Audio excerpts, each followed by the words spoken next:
Tudo bom, pessoal? Eu sou Adriano, professor de artes. Gente, nessa aula a gente vai falar sobre arte gótica. Vamos compreender a arte gótica percebendo como o surgimento das cidades transformaram a antiga arte românica na vanguarda gótica, para que a igreja pudesse recuperar seu poder e supremacia na recém-formada Europa. A gente vai entender mais ou menos, pessoal, como é que vai existir essa evolução de um período de uma arte simples, que era a arte românica, para essa arte totalmente nova, que é a gótica. Vamos tentar pensar um pouquinho para a gente tentar se localizar como é que era a visão desse pessoal. A arte pode sofrer alguma transformação mediante uma necessidade humana de poder? Vocês acham que de repente o poder ela pode fazer uma transformação na arte? E a arte consegue transportar uma pessoa para uma outra dimensão imaginária? Pense o seguinte, será que o aspecto visual de uma construção ela pode te levar para um outro lugar? Essa aula vai te responder. Vamos em frente. Primeiramente, feudalismo está instituído, cruzadas têm a intenção de reconquistar Jerusalém. O Ocidente está organizado e houve uma abertura comercial para o Oriente. Essa abertura foi fundamental para o surgimento de uma nova classe social, a burguesia. Eles viriam a substituir a nobreza. Pense bem, pessoal. Nós tínhamos antigamente os mosteiros, nós tínhamos aquele conglomerado de religiosos, ficavam naquelas vilas rurais. Já tínhamos o feudalismo. O feudalismo é um castelo no qual tinha um nobre, nesse nobre tinha trabalhadores e eles ficavam em volta desse castelo. Isso era o sistema rural antigo, espalhados. Agora, com essa abertura do comércio, a Europa, agora recém-formada, Carlos Magno já tinha passado por toda a Europa, tinha transformado, tinha feito a união da igreja com o Estado, deu uma transformação muito grande. Agora as cidades, elas começaram a ser centros comerciais. Existia uma rota comercial. Agora a Europa estava ligada com o Oriente. Então estava recebendo mercadoria de tudo que é lado. E o que acontece? Essas cidades, elas começam a ser cercadas. Surgem os burgos. Burgos são cidades cercadas porque elas pudessem ser protegidas. E começa a ter uma classe comerciária, uma classe de artesão. E essa classe de pessoas que são profissionais, que estão trazendo economia para a cidade, são chamados de burgueses. E essa burguesia ela vai substituir os antigos nobres. Você lembra que tinha os marqueses, os condes, os barões? Agora vai ter esses burgueses, que eles vão ser o poder das cidades. A economia burguesa cria centros urbanos murados, o catolicismo perde terreno mediante o materialismo econômico, com isso resolve investir em igrejas urbanas, catedrais, para atrair os fiéis. Os estudiosos chamam essa nova linguagem de arte gótica. Nós temos aqui a Catedral de Noyon, na França. Pessoal, tem que entender o seguinte, o que estava acontecendo? Nós tínhamos agora uma passagem, nós tínhamos agora uma cidade grande, uma cidade efervescente. Várias pessoas estavam começando a ter mais dinheiro, estavam ganhando mais. E com isso trouxe uma visão materialista. Essa visão materialista, o homem ele começa a mais ou menos confiar em si mesmo, ele começa a ver que ele tem poder nas suas mãos. E com isso as igrejas começam a se esvaziar. E o catolicismo, na época instituído como religião oficial, ela não queria, de maneira nenhuma, ela não queria perder terreno. E com isso ela tinha que fazer alguma coisa. E o que acontece? Aquela igreja de interior super simples, ela tinha que ter uma transformação. Eu teria que trazer esse povo de volta. E vão surgir as catedrais. A catedral significa assento, cátedra. E vai ser uma nova noção de igreja. Vai ser uma igreja, vamos colocar assim, muito mais bela, que vai trazer um novo clima para essas novas cidades. E lembrando que essa nova arte vai se tornar arte gótica em alusão aos godos, que foram um dos povos que invadiram o Império Romano do Ocidente, que o Império caiu, e com isso várias nações ocuparam o lugar do Império Romano, até que Carlos Magno chega e faz essa organização do que a gente conhece hoje como Europa. Temos agora muros de proteção contra invasores e no seu centro um ponto de encontro, a catedral. A intenção dos arquitetos foi demolir as construções pesadas e escuras românicas e criar um edifício que lembrasse o céu, trazendo muito mais luz, vitrais e tetos altíssimos e torres muito mais altas. Qual que era a intenção que estava acontecendo nessa época?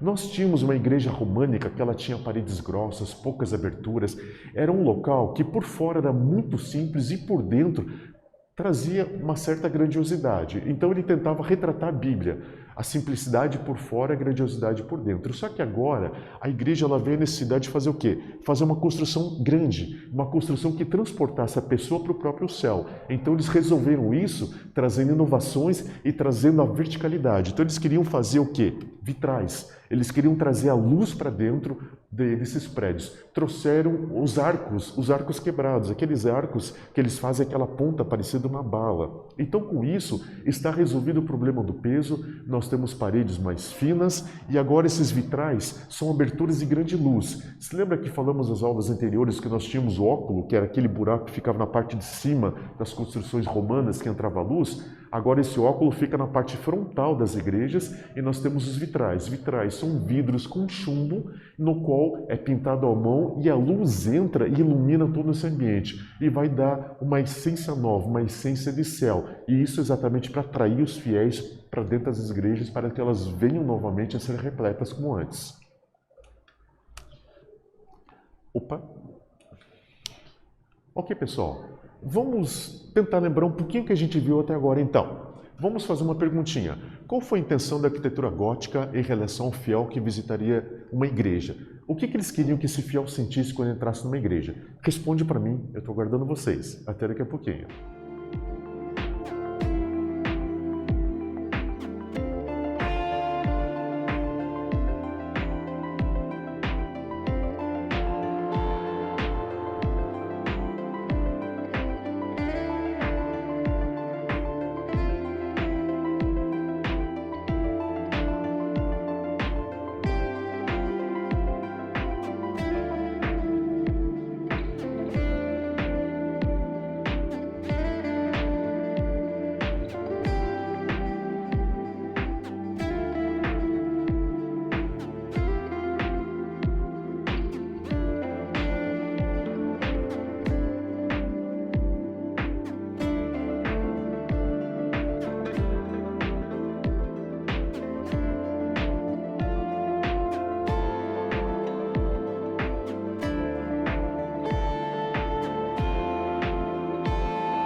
Ok, pessoal, responderam lá? Manda para nós que a gente vai dar uma olhadinha, tá bom?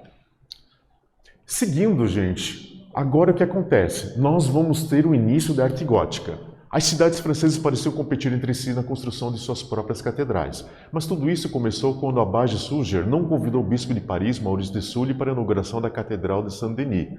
Tal fato criou uma inimizade, rivalizando o bispo parisiense constrói Notre-Dame para superar Saint-Denis. Agora o que acontece, pessoal? Qual que era a visão antigamente? Agora toda grande cidade tinha uma grande igreja, totalmente urbana, uma igreja gótica. A primeira igreja que vai aparecer na França como gótica é a Catedral Saint-Denis, e Saint-Denis é o padroeiro da França, e foi o mesmo local onde Carlos Magno foi coroado o sacro imperador do Império Romano. Então nós vemos que tem uma importância muito grande para o país. E nesse momento, o Abbé Suger, ele fez a reinauguração dessa igreja, fazendo uma visão totalmente nova. Ela fez com que essa igreja ficasse num padrão novo, que é esse padrão gótico. Só que o erro dele foi que ele não convidou o bispo de Paris. Quando ele não convidou o bispo de Paris, ele ficou muito chateado. E o que ele fez? Ele foi lá e construiu Notre Dame, muito famosa catedral. E essa catedral, inclusive, gente, levou 100 anos só de reformas para ficar no que ela ficou até hoje. Então, essa competição começa. Agora as cidades elas começam a construir, cada cidade quer construir uma catedral maior que a outra, que seria um status social para cada cidade, mostrando a força da igreja. Lembrando que essa foi uma aliança que a própria igreja fez com o rei da França para que tivesse mais entrada de fiéis dentro da igreja e com isso a igreja daria mais poder para o reinado. Agora nós vemos novas construções góticas possuem as torres com pontas agulhadas. A Catedral de Saint-Denis, na inauguração, deixa os fiéis pasmos quanto à verticalidade do espaço interno, como se estivesse no paraíso. A solução tecnológica do arco ogival fez com que a igreja ficasse maior e muito mais iluminada. Pense o seguinte, pessoal. Agora você vai entrar num espaço que é um espaço enorme. Você está entrando numa igreja que tem uma parte de subida, vamos colocar um teto direito, mais ou menos aqui uns 12 metros, 10 metros, uma coisa muito alta, nunca ninguém tinha visto. Quando o pessoal entrou dentro dessa igreja e viu aquele tamanho, viu aquela tanto de luz, automaticamente eles pensaram, eu estou no céu, eu estou vendo uma coisa grandiosa. Então a luz ela entrava, a igreja estava totalmente iluminada, uma coisa que não existia antes. Eles estavam acostumados com aquela igreja românica, que era uma igreja fechada, escura, aquela coisa assim, estática. Agora eles estão vendo o movimento da luz, estão vendo a luz se movimentar durante o dia. E os grandes vitrais. Nesses vitrais, como eles estavam muito longe, não tinha como fazer uma arte figurativa lá, não tinha como contar uma história nos vitrais. Mas aqueles vitrais de 12 metros de diâmetro, que era muito grande, eles traziam uma incidência de luz muito grande. E nós temos o quê? Nós temos o arco ogival. O que é o arco ogival? O arco ogival, ele vai fazer aquela mesma coisa que eu já contei para vocês em outras aulas. Nós temos, por exemplo, eu carrego um peso nas minhas costas, uma caixa, e se eu colocar a caixa aqui nas minhas costas, meu peso vai estar sempre numa mesma área. Então, nesse caso, eu vou ter muito peso numa área só. Então, vai ser aquela coisa, aquele incômodo. Quando eu pego e coloco uma mochila, eu pego esse objeto pesado e coloco numa mochila, coloco nas minhas costas, esse peso que estava aqui, ele fica concentrado na parte das costas. Ou seja, eu consigo manipular esse peso com mais tranquilidade. Então, tem a força de todas as costas, não somente uma superfície. É isso que o arco vai fazer. O arco ele vai fazer com que o peso seja distribuído em volta dele e com isso eu posso fazer construções muito mais altas. E nisso eu vou ter uma igreja muito mais alta, agulhada, ela se direciona até o céu. E isso vai dar um novo aspecto para a igreja, é o aspecto que nós temos hoje. Aquela coisa, aquela construção grandiosa. Isso vai impactar todo mundo naquele momento.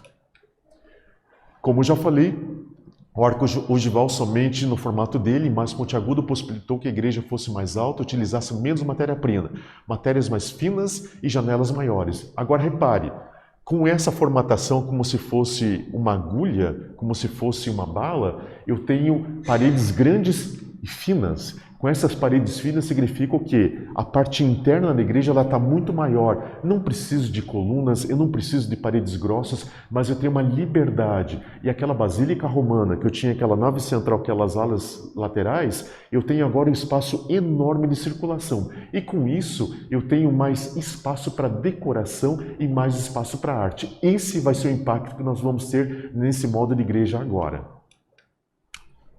E nós vamos ter mais uma coisa revolucionária que é chamado de arcobotante. O arcobotante é um braço segurando as paredes e outros arcos. Ajudava a passar o peso da abóbada para os contrafortes externos. Observe, gente, na parte de trás, agora nessa parte de trás eu tenho uma grande janela em vitral. Para mim poder sustentar esse grande espaço, vamos colocar aqui vazio, esses arcos que são decorativos também, eles fazem toda a sustentação da estrutura. Então isso, eu tenho uma liberdade de fazer janelas enormes com sustentação estrutural e com isso, na parte interna da igreja, eu ganho mais espaço físico. uma noção nova de engenharia e uma noção estética muito mais abrangente. E vai resultar no quê? Um espaçamento maior de circulação. Agora repare, mudanças como a entrada principal, as igrejas passam a ter 3 entradas. Lembrando que na Basílica Romana Antiga, nós tínhamos a nave central e 2 alas e o coro na parte de trás. E com isso o que acontece? A pessoa na parte interna, como é um fluxo grande, a pessoa quando entra no centro, ela vai diretamente para onde vai ter o culto, onde vai ter a missa, como achar melhor. E se a pessoa não quiser participar do rito cerimonial, o que ela pode fazer? Ela pode entrar pelas laterais, porque nas laterais nós temos aqueles deambulatórios, ou seja, eu posso andar pelas laterais, eu tenho vários artes nas paredes que eu posso fazer a volta em torno de toda a igreja e eu vou vendo toda a história bíblica retratada nas paredes. Então eu vou ter a Via Crucis, eu vou ver Cristo nascendo, eu vou ver Cristo pregando, eu vou ver Cristo sendo traído, Cristo crucificado, Cristo ressuscitando. Então eu vou ter uma explicação bíblica através da imagem em toda essa lateral. É como se fosse uma grande história em quadrinho. E como já falamos em outras aulas, como existia um número de pessoas analfabetas muito grande, ainda existia na Idade Média, era a melhor forma de ensinar. Então era uma arte educativa e essa arte ela estava exposta em todos os momentos da igreja nessa grande área de circulação. E nós temos, graças ao arcobotante, nós temos agora esses vitrais maiores ainda. Essa é a parte interna. A parte externa, nós temos aquelas colunas de sustentação. Mas aqui, com o peso se deslocando para as colunas, os arcos quebrados, e com a segurança dos arcobotantes, surgiu o maior número de janelas, e com isso surgiu os grandes vitrais. Os vitrais, gente, se tornaram assim o símbolo das igrejas francesas e nós temos vitrais até hoje nas igrejas românicas atuais. Ou seja, os vitrais eles vão trazer esse clareamento da estrutura e graças à estruturação externa da igreja eu tenho essa solução de muita luz dentro da igreja, uma coisa impossível sem essa inovação do arcobotante. E os vitrais são vidros coloridos pintados à mão com a intenção de deixar o local mais sublime e iluminado, celestial. O vitral central da igreja chamamos de rosácea. Aquilo que eu já falei para vocês também. Nós tínhamos naquela construção que nem o Panteão, nós tínhamos o óculo, que era aquela entrada de luz que existia dentro das construções romanas antigas. Agora a entrada de luz é na parte da frente, só que ela é totalmente decorativa.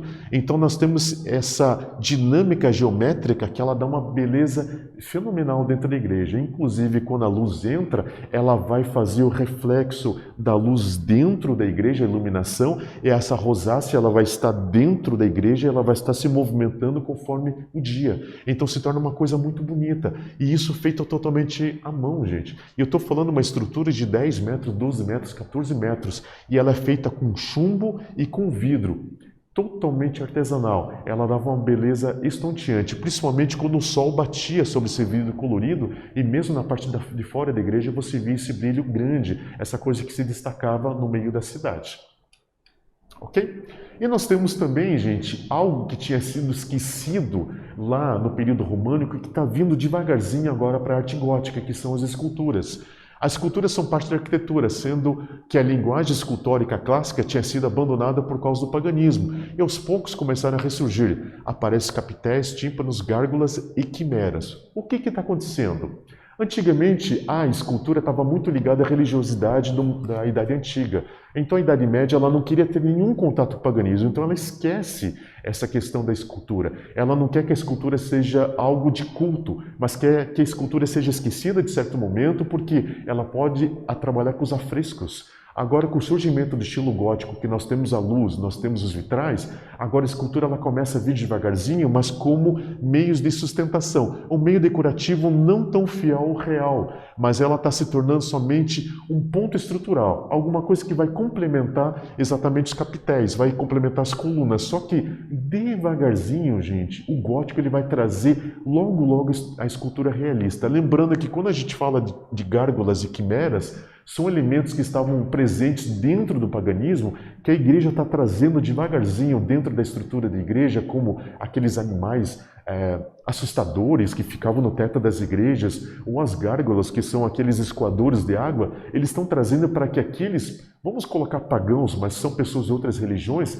eles possam ter experiência de entrar dentro do catolicismo também. E a forma de atrair eles é através de figuras conhecidas do mundo antigo deles. Então, por isso que a igreja está evoluindo para poder trazer todos para dentro da estrutura religiosa atual. E nós vemos então, como eu falei para vocês, gárgulas são desaguadouros para escoar águas fluviais, figuras animalescas presentes nas culturas religiosas pagãs serviam para atrair os bárbaros não cristãos para a igreja. Então o que acontece? Dentro da religião antiga, a mistura de pessoas e animais era uma coisa comum.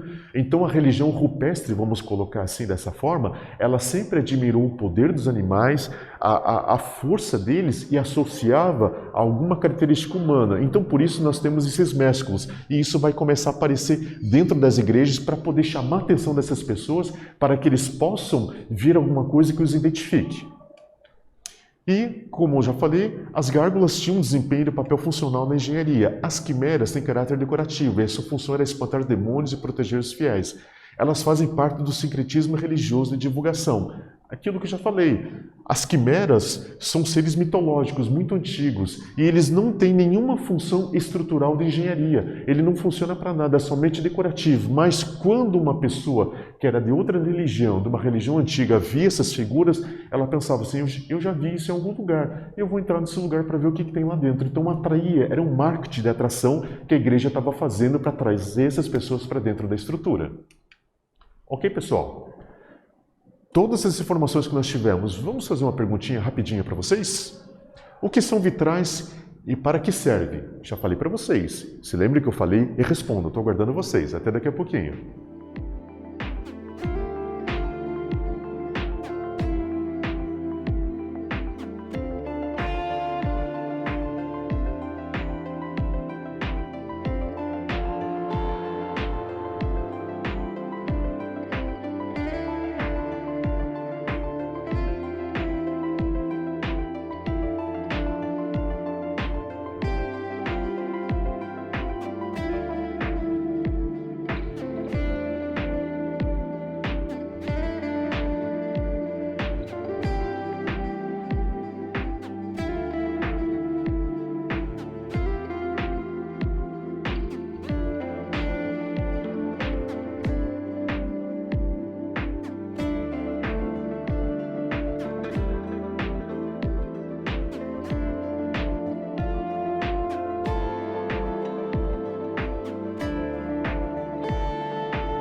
Vamos lá, responderam, pessoal? Beleza, manda a resposta para nós, ok? O que nós vimos nessa aula hoje, pessoal? Nós compreendemos o que é a arte gótica e como ela trouxe uma nova estética internacional. Uma alta afirmação da Igreja para tentar recuperar o poder perdido, marcando o final da Idade Média e o surgimento do Renascimento. Lembrando vocês que esse estilo gótico foi o último estilo internacional que existiu dentro do mundo. A partir disso que vai surgir o Renascimento, ele vai ter características de cada local que ele surge. Mas lembrando vocês uma coisa bem interessante, essa estética ela se tornou uma coisa totalmente inovadora, uma coisa que trouxe uma visão totalmente nova que vai influenciar gerações para frente e trouxe uma nova visão de arte, ok? Pessoal, espero que essa aula tenha sido bastante proveitosa, tenhamos aprendido bastante o dia de hoje e nos encontramos na próxima aula. Até, tchau, tchau!